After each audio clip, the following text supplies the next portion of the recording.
Assalamualaikum warahmatullahi wabarakatuh.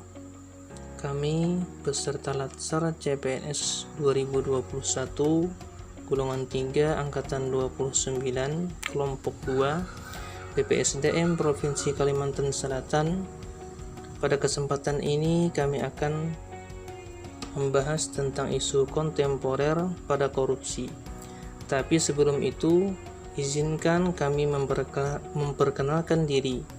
Kami dari kelompok kecil yang beranggotakan 5 orang.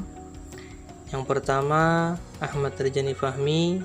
Yang kedua, Yuni Khairatul Jannah. Yang ketiga, Salehah.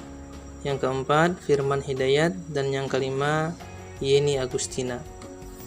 Materi pokok pada pembahasan ini terbagi menjadi 4 macam. Yang pertama yaitu pra-analisis, yaitu mengidentifikasi isu korupsi dengan metode pentahelix. Yang kedua, menapis isu, yaitu menemukan isu prioritas dengan metode USG. Yang ketiga, yaitu analisis isu, menganalisis akar masalah dengan metode Fishbone. Dan yang keempat, alternatif penyelesaian isu dengan metode tabel. Sebelum masuk ke materi pokok, saya akan menjelaskan sedikit tentang apa itu korupsi. Korupsi adalah tindakan setiap orang yang melawan secara hukum dengan tujuan memperkaya diri sendiri ataupun orang lain dalam kelompoknya yang dapat menimbulkan kerugian negara maupun perekonomian negara. Adapun macam-macam korupsi, yang pertama korupsi ekstraktif, yaitu suap dari penguasa ke penguasa untuk kemudahan usaha bisnisnya dan agar memperoleh perlindungan. Yang kedua, ada korupsi manipulatif, yaitu dilakukan pengusaha untuk memperoleh kebijakan, aturan, keputusan agar dapat mendatangkan keuntungan ekonomi bagi dirinya.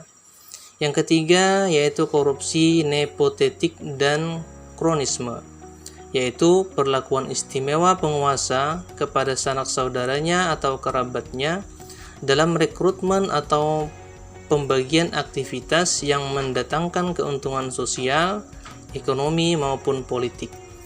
Dan yang keempat yaitu korupsi subvertif, yaitu pencurian kekayaan negara oleh para penguasa yang dapat merusak kehidupan ekonomi bangsa. Selanjutnya ada beberapa contoh atau trending topik kasus korupsi di Indonesia. Pada gambar yang pertama ada kepala desa di Kalimantan Barat yang menjadi tersangka korupsi APBDes. Dan yang kedua ada kasus korupsi bantuan sosial oleh Juriari Batubara. Dan yang ketiga ada pasangan suami istri yang terjerat kasus korupsi.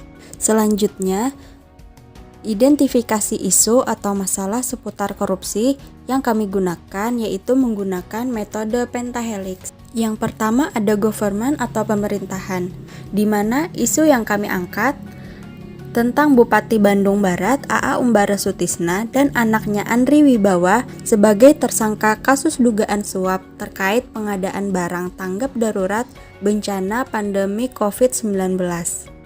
Yang kedua mengenai bisnis, yaitu mengangkat permasalahan tentang bos PT Borneo Lumbung Energi dan Metal Tbk atau BON Sanintan yang diduga memberi suap 5 miliar rupiah kepada mantan Wakil Ketua Komisi 7 DPR RI Eni Maulana Saragih untuk kepentingan proses pengurusan terminasi kontrak perjanjian karya pengusahaan pertambangan batubara PT Asmin Kaolindo Tuhub di Kalimantan Tengah.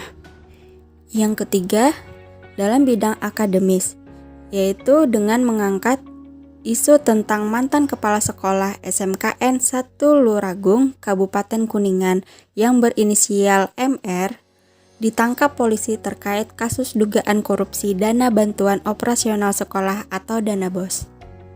Yang keempat, komunitas dengan mengangkat isu komunitas anti korupsi di Indonesia belum berperan aktif membantu pemerintah dalam pencegahan tindak korupsi di Indonesia.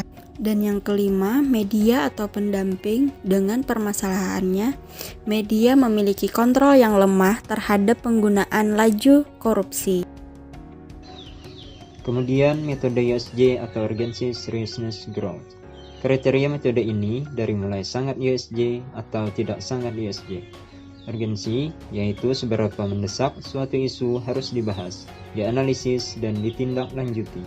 Seriousness, seberapa serius suatu isu harus dibahas, dikaitkan dengan akibat yang akan ditimbulkan.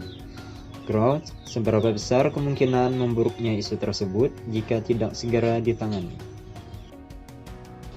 Selanjutnya, menapis isu atau metode USJ. Dapat kita lihat pada tabel tersebut berisi isu atau masalah, poin urgensi, seriousness, growth, dan total. Isu atau masalah untuk poin yang pertama totalnya 15, poin yang kedua totalnya 13, poin yang ketiga totalnya 11, poin keempat totalnya 8, dan isu atau masalah yang terakhir totalnya 9. Untuk nilai pada setiap poin yang ada, dapat kita lihat pada tabel yang tertera di layar. Menganalisis isu sampai ke akar atau diagram fishbone. Fishbone, diagram atau diagram tulang ikan, lebih menekankan pada hubungan sebab akibat masalah akan dipecahkan menjadi sejumlah kategori yang berkaitan mencakup manusia, material, mesin, prosedur, kebijakan, dan sebagainya. Nah, sekarang kita akan menganalisis isu sampai ke akar atau bisa disebut diagram fishbone.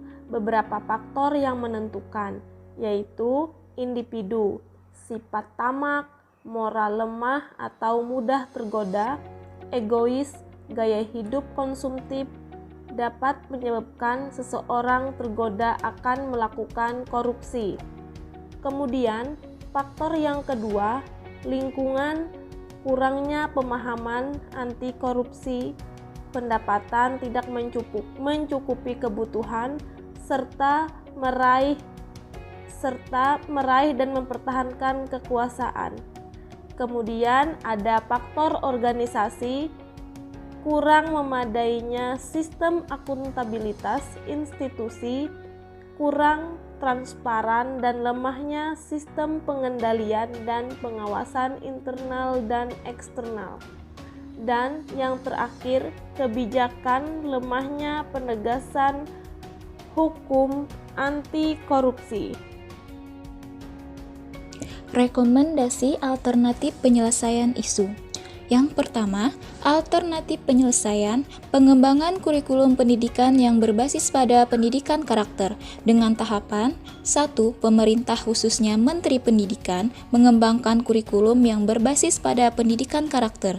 2. Akademisi melaksanakan pendidikan sesuai dengan kurikulum berbasis pendidikan karakter. 3. Dukungan dari masyarakat terhadap pelaksanaan pendidikan dengan kurikulum berbasis pendidikan karakter. 4. Media membantu dalam mempublikasikan informasi. Adapun hasil yang diharapkan adalah terciptanya calon pemimpin dan penerus bangsa yang berintegritas, jujur, bertanggung jawab, dan beretika dalam lingkungan berbangsa dan bernegara. Pihak yang terlibat, pemerintah, masyarakat, akademisi, dan media. 2. Perbaikan sistem. Adapun tahapan dari alternatif penyelesaian tersebut adalah untuk masyarakat, 1. Memantau pelayanan publik, 2. Melakukan kajian dan penelitian terkait layanan publik, 3. Menyampaikan rekomendasi kepada pemerintah, 4. Membangun manajemen anti korupsi di lingkungan masing-masing. Adapun untuk ASN atau penyelenggara negara adalah 1. Melaporkan LHPKN kepada KPK secara langsung maupun melalui pos, 2. Melaporkan gratifikasi yang dianggap suap kepada KPK. Hasil yang diharapkan adalah terciptanya pelayanan publik yang bebas korupsi dan pihak yang terlibat diantaranya masyarakat maupun ASN atau penyelenggara negara. 3. Pengaduan masyarakat dengan tahapan melaporkan perbuatan yang terindikasi tindak pidana korupsi kepada KPK. Hasil yang diharapkan membantu pemerintah dalam pemberantasan tindak pidana korupsi dan pihak yang terlibat adalah masyarakat umum. 4. Edukasi dan kampanye. Adapun tahapannya adalah menulis lagu-lagu anti korupsi, menulis cerpen atau puisi tentang korupsi, dan membuat blog anti korupsi. Hasil yang diharapkan yaitu mengetahui dampak negatif dari korupsi. Pihak yang terlibat adalah pemerintah, masyarakat, akademisi, media, dan lain-lain. Adapun kesimpulan yang dapat kami ambil yaitu semua pihak harus memiliki sikap yang berintegritas. Kunci utamanya adalah membekali diri dengan pemahaman agama yang kuat, karena agama memiliki peran yang sangat penting dalam pembentukan perilaku anti korupsi pada diri individu.